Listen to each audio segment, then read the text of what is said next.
बाबासाहेबांना वंदन करून मी माझ्या भाषणास सुरुवात करते। समतेचे कैवारी, जागतिक दर्जाचे अर्थशास्त्रज्ञ, कायदे पंडित, राजनीती तज्ञ डॉक्टर बाबासाहेब आंबेडकर, भारतीय संविधानाचे जनक, स्वतंत्र भारताचे पहिले कायदा मंत्री, दीनदलितांच्या जीवनाला जखडलेल्या गुलामगिरीच्या शृंखला तोडणारा महायोद्धा, उपेक्षितांच्या जीवनात ज्ञानाची ज्योत पेटवणारा प्रकाश सूर्य आणि आपल्या लौकिक विद्वत्तेचा उपयोग समाजाच्या हितासाठी करणारा महामानव म्हणजेच डॉक्टर बाबासाहेब आंबेडकर। डॉक्टर बाबासाहेब आंबेडकर यांचा जन्म 14 एप्रिल 1891 रोजी मध्य प्रदेश येथील महू या गावी झाला। त्यांच्या आईचे नाव भीमाबाई तर वडिलांचे नाव रामजी असे होते। भीमराव रामजी आंबेडकर हे त्यांचे पूर्ण नाव। ते लहानपणापासूनच हुशार आणि महत्वाकांक्षी विचाराचे होते, परंतु त्यांना शालेय शिक्षण घेताना अस्पृश्य म्हणून मानहानी स्वीकारावी लागली। परंतु ते मुळीच खचले नाहीत। त्यांनी अस्पृश्य दीनदलितांचा उद्धार हेच त्यांच्या जीवनाचे अंतिम ध्येय ठेवले। त्यांनी आपले उच्च शिक्षण हे बडोदा सरकारचे शिकवून अमेरिकेतील कोलंबिया विद्यापीठामध्ये लंडन मधील विद्यापीठातून घेतले। त्यानंतर ते परदेशी परतलेल्या बांधवांना शिका, संघटित व्हा, संघर्ष करा हा जबरदस्त संदेश दिला। त्यांनी अस्पृश्यांना, दीनदलितांना समाजात समानतेचा हक्क मिळवून त्यांनी अनेक सत्याग्रह आणि अनेक आंदोलने देखील केली।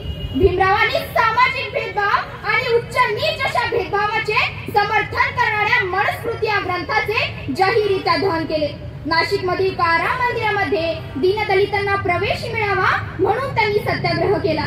महाडच्या चौदार तळ्याचा सत्याग्रह तर आपल्या सर्वांना माहितच आहे। चौदार तळ्यावर दीनदलितांना पाणी भरायला मिळावे म्हणून त्यांनी चौदार तळ्याचा सत्याग्रह केला। मूकनायक हे पाक्षिक, बहिष्कृत भारत हे साप्ताहिक त्यांनी सुरू केले आणि समता हे वृत्तपत्र सुरू करून त्यांनी समाज प्रबोधनाचे बहुमूल्य असे कार्य, स्त्री शिक्षणाचा तर त्यांनी सदैव पुरस्कारच केला। मला त्यांच्या जीवनातील एक प्रसंग तुम्हा सर्वांना सांगावासा वाटतो की त्या दिवशी त्यांना लंडनला गोलमेज परिषदेसाठी जायचं होतं, पण त्या दिवशी घडलेली एक दुःखद घटना म्हणजे त्यांच्या मुलाचं निधन झालं। तेव्हा ते त्यांच्या मुलाजवळ न थांबता ते गोलमेज परिषदेसाठी गेले। ते यामागचं कारण सांगतात। ते म्हणतात की जर मी आज इथे थांबलो असतो तर लाखो करोडो दीनदलित मुलांचं नुकसान झालं असतं। मला बाबासाहेबांविषयी म्हणावंसं वाटतं, मी तुम्हाला चंद्राची उपमा देणार नाही कारण त्याला डाग आहे। मी तुम्हाला चंद्राची उपमा देणार नाही कारण त्याला डाग आहे। मी तुम्हाला सूर्याचीही उपमा देणार नाही कारण त्यालाही आग आहे। मी तुम्हाला सूर्याचीही उपमा देणार नाही कारण त्याला आग आहे। मी तुम्हाला कशाचीच उपमा देणार नाही कारण तुम्हाला उपमेची गरज नसून उपमेलाच तुमची गरज आहे। उपमेलाच तुमची गरज आहे।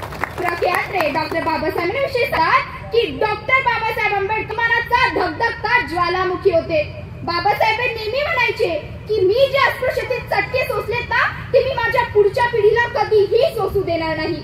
असा अष्टपैलू व्यक्तित्वाचा, ज्ञान समाधी, तपस्वी, कुशल बुद्धिमत्तेचा, अमोद वक्तृत्वाचा, कुशल नेतृत्वाचा धनी युगप्रवर्तक डॉक्टर बाबासाहेब आंबेडकर हे 6 डिसेंबर 1956 रोजी काळाच्या पडद्याआड गेले।